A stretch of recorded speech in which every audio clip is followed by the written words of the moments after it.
Pues María, vamos a hablar de una decisión inevitable, pero antes de hablar de ella, yo tengo una pregunta personal, y es que me has enganchado con esta saga de tal manera que te quiero preguntar, ¿con esta novela se termina este tipo de novelas? Con esta novela se termina esta época. Esta década, por así decirlo, que sí que quería reflejar la década de 1880 y tenía las historias muy claras en mi cabeza, ¿no? No sé si volveré a... Me atrae la idea de contar el espíritu del 98. Me parece que también es un momento muy interesante, pero no lo tengo ahora mismo en perspectiva. Pero el estilo continuará, ¿no? Sí, pero bueno, salto de momento histórico, de época, ¿no? Sí. Entonces me dejas más tranquilo, bueno. ¿no? Lo que sí tengo curiosidad es, aunque lo cuentas un poco, pero ¿por qué Río Tinto? Porque estamos hablando de Río Tinto en Huelva, un pequeño pueblo al sur de España, que eso está prácticamente olvidado. Pues a ver, ¿por qué Río Tinto? Te puedo decir que cuando conocí Río Tinto hace ya varios años, antes incluso de que me pusiera a escribir Un destino propio, que fue la primera de la trilogía, vi clarísimamente que tenía una historia que contar en Río Tinto, porque tenía todos los ingredientes que podían dar para una novela. Tenías una compañía muy poderosa que manejaba un poco todo lo que había, lo que ocurría en la zona. Había una colonia inglesa victoriana aislada del resto de los pueblos de la comarca y de la gente, ¿no? Había pueblos que se rebelaban contra los efectos de los humos de la actividad minera que hacía la empresa. Había conflicto minero y había una época que era muy interesante. Entonces yo creo que desde el primer momento pensé, aquí hay una historia. Lo que pasa es que en aquel momento yo no estaba preparada para contarla y tuve que esperar varios años hasta que llegó el momento de que tuve las herramientas para poder contarla, porque hasta entonces no la tenía.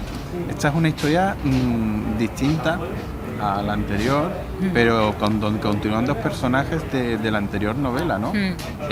Cosa que no ocurre con el primero. No, primero... ¿Por qué continuar con Victoria y con Diego? Pues porque la historia tenía sentido para mí, porque al final Un destino propio era una historia que la pensé así y la pensé como una única historia. Sin embargo, Una pasión escrita surgió a raíz de la documentación que manejé para uno de los personajes de Un destino propio, que ya era Victoria, que también aparece en Un destino propio, que era la aspirante a periodista y era amiga de Micaela. Y luego todo lo que iba contando en Una pasión escrita de los temas políticos, la corrupción, la prensa, veía que tenía muchas ramas hacia Río Tinto, que era también lo de los Rothschild, ¿no? Que eran las minas que también fueron propiedad que los Rothschild compraron, ¿no? Entonces, entre que yo quería contar la historia de las minas de Río Tinto, porque ya la tenía yo de antes ya fichada, y que me encajaban todos los elementos de la historia que tenía dentro, pues me salía bastante claro que podía tener esas dos partes. No son continuación exactamente, pero porque comparten los personajes, pero las situaciones son con cada uno con sus propios personajes y su propia situación histórica. Pero bueno, sí que tienen relación las dos novelas. No, hombre, tiene relación, pero... Son diferentes. Son diferentes. Las tres son diferentes entre sí, y se puede leer perfectamente independiente cada una, sí. Porque no afecta para nada. Eso es por si esas personas que tengan miedo y que no hayan leído la anterior. Sí, es cierto. Lo que me ha parecido es... estamos hablando de las minas de Río Tinto, sí. Un sitio que tengo muchísimas ganas de visitar porque... es una auténtica maravilla verlo. Parece que estás en otro planeta. Es impresionante, sí. Aparte de todos los vestigios que hay. Lo que sí quería, te comentaba que esto es una historia fascinante porque yo tengo muchas ganas de ir a Río Tinto pero no conocía la historia. Entonces me he quedado asombrado, maravillado de ver lo que era Río Tinto, cómo se creó, cómo todo lo que fue surgiendo alrededor de ello. Pero sí es verdad que una de las cosas que más me ha impactado es el tema de la contaminación, y eso me ha recordado los momentos en los que vive Huelva ahora. Bueno, Huelva ahora y en el pasado, sí. Entonces hemos aprendido muy poco. Muy poco. Sí, además es que hemos tenido hace unos años Aznalcóllar, ¿no? Que está justito también ahí en el límite de las minas. En aquel momento, además, no había esa conciencia ambiental que tenemos ahora, o sea que realmente ya en aquel siglo que empezara la gente a ver que esa actividad minera le afectaba a su vida cotidiana y al pan o a sus alimentos, yo creo que tenía mucho mérito, y por eso también me parecía tan atractiva la historia, porque al final se puede traer al presente perfectamente, ¿no? Es que yo he disfrutado mucho con esa trama de la contaminación, porque me ha parecido fascinante, sí, todo lo que conlleva, sí. Pero aparte me ha hecho gracia porque, al igual que hablas del fútbol en la novela, que se habla de que el decano del fútbol es el Huelva, el recreativo de Huelva, se puede decir que es la primera manifestación ecológica de la historia. De hecho fue, porque en algunos sitios lo reivindican, ¿no?, de la historia y de España, porque no hubo, y de ciudadanos además, ¿no?, gente que se rebela contra la empresa minera, ¿no?, y lo único es que terminó mal. Porque claro, se habla en la novela, se habla también de, digamos, un poco de esa oposición por parte de los obreros y por parte de algunos políticos a ese tema de la contaminación y al tema de las condiciones laborales, ¿no? Lo que sí, yo te quería preguntar, ¿se puede hablar de las primeras huelgas en España? Había habido huelgas ya en Cataluña y en Madrid alguna también, ¿no? Pero bueno, en el ámbito de las minas, yo creo que en Huelva debían ser las primeras, sobre todo porque estaba penetrando también el anarquismo en todo lo que eran los mineros de la zona, que además el anarquismo en Andalucía sí que fue bastante importante en aquel momento. Pero bueno, pues sí, fue la primera manifestación y efectivamente los mineros reclamaban mejoras en condiciones laborales, pero con el tema de los humos eran más ambiguos, porque realmente a ellos lo que les interesaba era trabajar, y el parar las teleras, en cierto modo, al principio les generaba un poco de rechazo, porque igual les iba a quitar el trabajo. Pero luego se unieron a las reivindicaciones de los pueblos porque vieron que tenían más fuerza que ellos, ¿no? Y eso creo, no sé si está bien reflejado en la novela, lo intenté reflejar así, que los mineros tenían sus propias reivindicaciones laborales, pero llega un momento en el que unen esas reivindicaciones a la lucha ambiental de los pueblos, porque veían que uniéndose iban a tener mucha más proyección o más repercusión frente a los políticos que ellos solos. A mí me dejaste, digamos, boquiabierto con la personalidad de Victoria en el anterior libro, y en esta pues yo te puedo decir que soy fan absoluto de Victoria, ¿no? Y yo quería preguntarte, porque no recuerdo si te lo pregunté la última vez, ¿es María Victoria por ese afán periodístico y ese, digamos, afán de denunciar que tiene ella? Porque en tu libro se denuncian muchas cosas, sí. Y bueno, y coincide un poco, digamos, la faceta periodística. Pero no te he entendido bien la pregunta. ¿Podemos decir que Victoria es María? Que sí soy yo. Sí, o es un personaje... A ver, Victoria tiene cosas mías, pero también Diego tiene cosas mías. La figura del personaje de Diego, así un poco idealista con el periodismo que él quiere hacer al principio, yo sí que me veía reflejada cuando yo ejercía al principio en él. Y Victoria tiene cosas, quizás no tanto de la faceta periodística, pero sí de revelarse un poco, y luego la vertiente social, que poco a poco ella también va entrando en eso, porque ella es aristócrata, que no, en una pasión escrita no está tan claro que tenga esa sensibilidad social como luego sí que tienen en una decisión inevitable, ¿no? Pero sí, para mí sí hay aspectos de Victoria o facetas de Victoria que sí que son mías y también de Diego, o sea que en todos los personajes yo creo que ponemos algo nuestro, ¿no? Porque buscamos en nuestro interior y les ponemos algunas cosas que conocemos de nuestra personalidad. Te decía que la historia de Río Tinto me ha sorprendido mucho porque la desconocía, entonces te lo agradezco, ¿no? Que la hayas introducido en la novela porque es algo que tenemos aquí cerca. Y bueno, ya los que la tenemos cerca, porque yo creo que a nivel de historia es interesante para cualquier persona que tenga inquietudes, ¿no? Por conocer el pasado. Entonces yo me he ido sorprendiendo a cada capítulo, ¿Sí? ¿no? Te lo juro, me he ido sorprendiendo a cada capítulo de cómo funcionaba las minas, cómo se organizaban, todo, ¿no?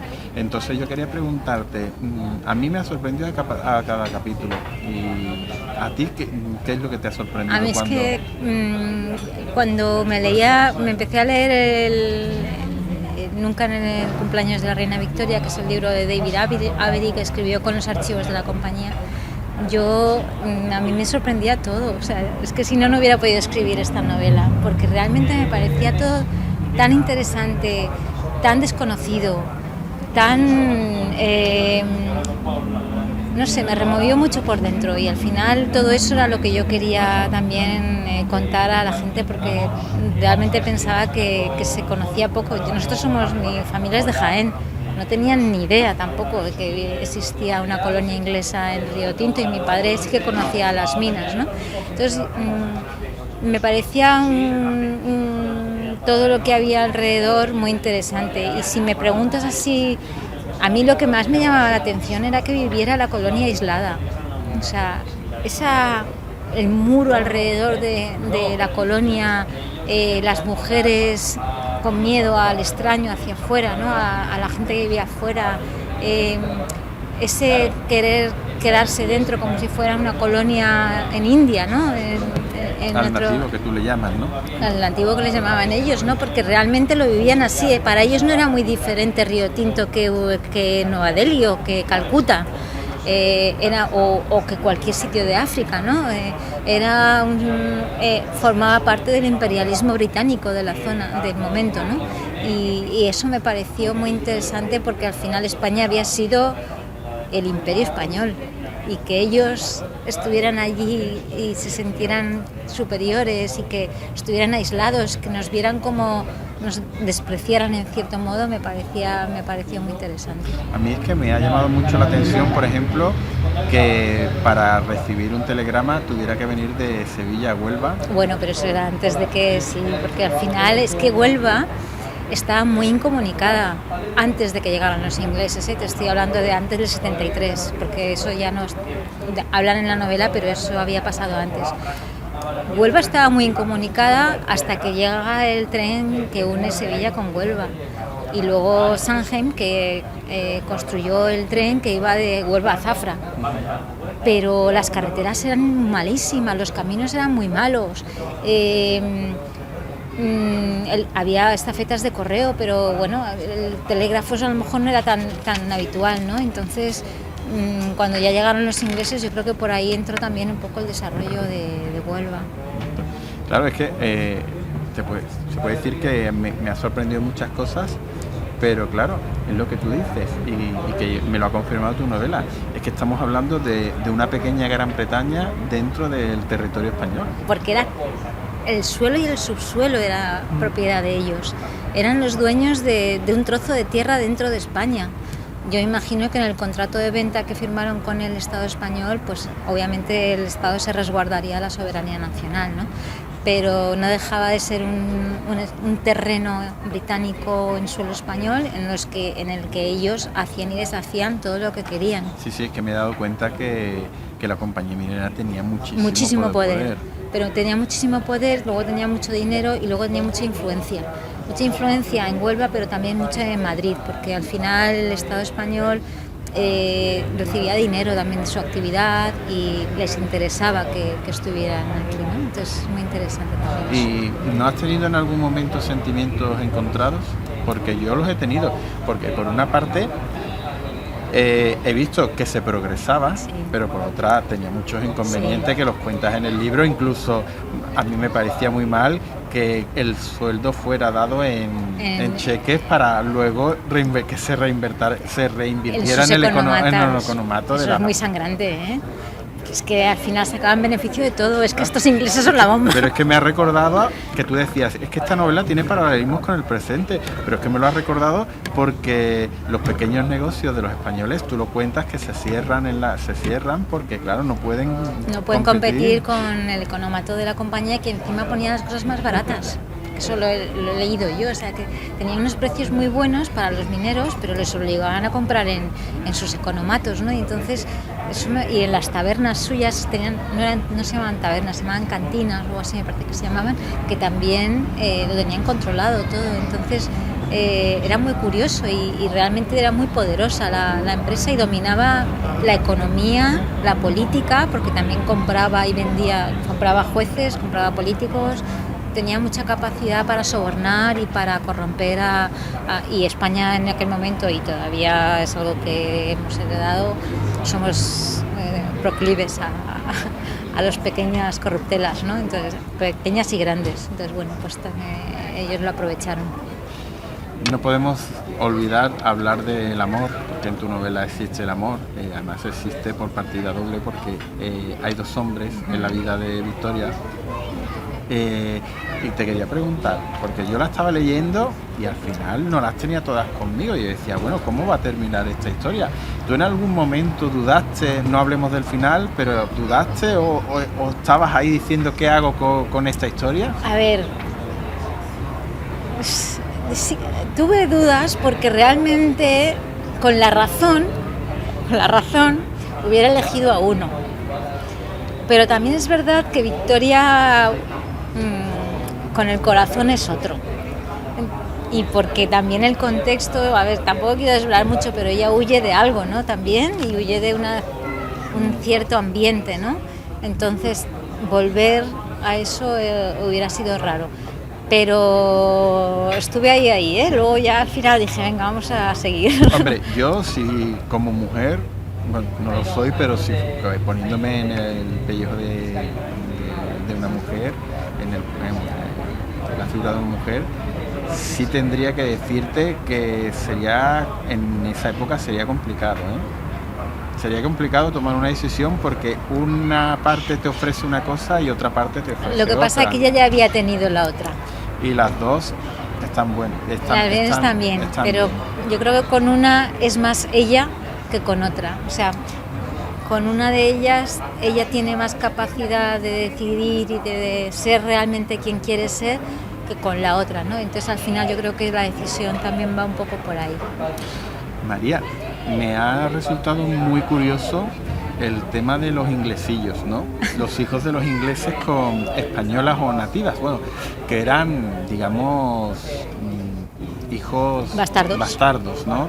Entonces, tú cuentas que había algún que otro caso. Yo no me lo creo. Yo creo que habría más de los que... A ver, yo esta parte, la de los niños bastardos, por así decirlo, que no me gusta nada esa palabra, no, eso no lo he leído yo, no lo tengo documentado, ¿eh? Eso me lo he imaginado yo porque me parece de cajón.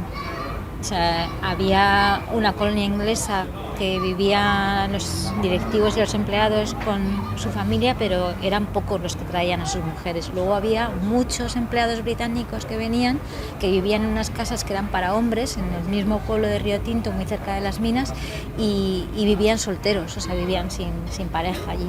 Entonces, es que no me cabe en la cabeza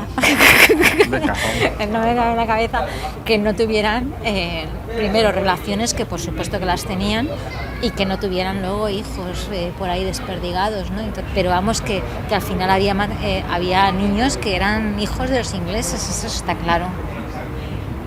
Y luego, una decisión inevitable. ¿Es un título que lo tenías tú decidido o...? No, este ha salido después. El título que yo sí que decidí fue el de Un destino propio, que sí que era un título mío, y Una pasión escrita y Una decisión inevitable han sido títulos acordados con la editorial. Pero a mí al principio me costaba reconocer el título de la novela. Sí. Sí, porque le ponía el título a todo. a todo lo que iba leyendo le ponía el título. Digo, es por esto, es por...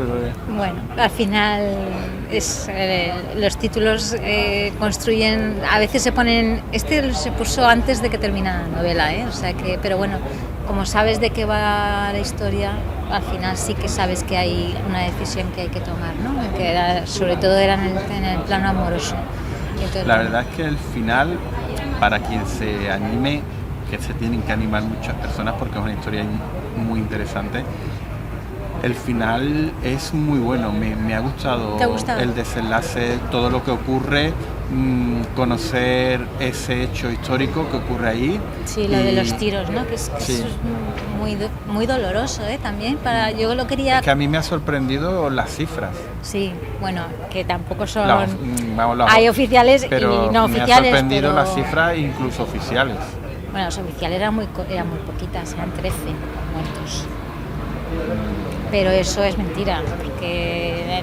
Pero 13 muertos en un pueblo pequeño. Bueno, pero ten en cuenta que venían gente de todos los pueblos alrededor. Pero vamos, que María Dolores Ferreras, que es la catedrática de otro libro que también es el que utilizaba la documentación, ha recogido reportes de prensa que hablaban de 50 muertos y 150 heridos, o sea que sí que hubo, porque al final hubo un regimiento militar disparando a todo, ¿no? Entonces yo no te puedo decir las cifras reales cuáles son, pero lo que dicen las evidencias de la época es que eran más de lo que luego dijeron las cifras, que entiendo que quisieran ocultarlas también. Pues María, yo eso lo desconocía, me ha sorprendido conocerlo, está bien conocerlo también, porque así uno sabe más de su pasado, de su historia. Y conoce muchas circunstancias. Y bueno, creo que es otra de las cosas por las que me ha sorprendido y que me ha gustado la novela, por aprender tantas cosas. Muchas gracias. Ha sido un verdadero placer. Igualmente, María. Igualmente.